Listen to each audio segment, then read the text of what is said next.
Saya memang berapa tahun tu saya kerja, balik kerja macam tu saja. So, satu masa tu saya fikirlah untuk mendapatkan pendapatan yang lebih.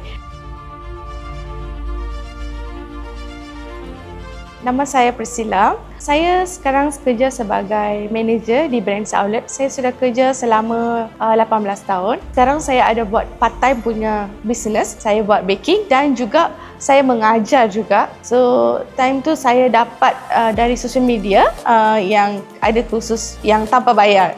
Okay. Sebab sebelum tu saya macam was-was kalau saya pergi bayar tapi saya tak dapat belajar macam mana. Okay lah, saya nak zero. Kalau saya nak zero cost, saya pun try tengok YouTube apa semua. So, bila saya dapat information yang ada satu free class tanpa bayar, so saya pun pilih, saya just nak try je. Actually, saya dari zero knowledge sebab saya memang tak tahu baking. Saya zero knowledge daripada zero.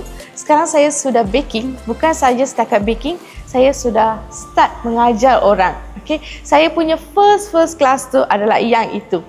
Okay? Dari situ saya belajar. And then saya practice. Nak cakap sangat profesional tu tak, tapi saya sudah buat pendapatan dari segi meniaga dan juga dengan mengajar. Cabarannya, okay, mungkin pada masa awal-awal tu saya tak tahu macam mana nak promote, macam mana mendapatkan customer, macam mana saya nak mengedarkan saya punya produk. Nowadays, sekarang saya tak ada masalah macam tu. Saya daripada tak tahu apa, saya pun tak tahu nak guna tepung apa benda semua tu.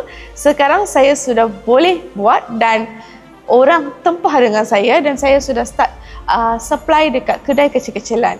Jom join NTW. NTW gempak.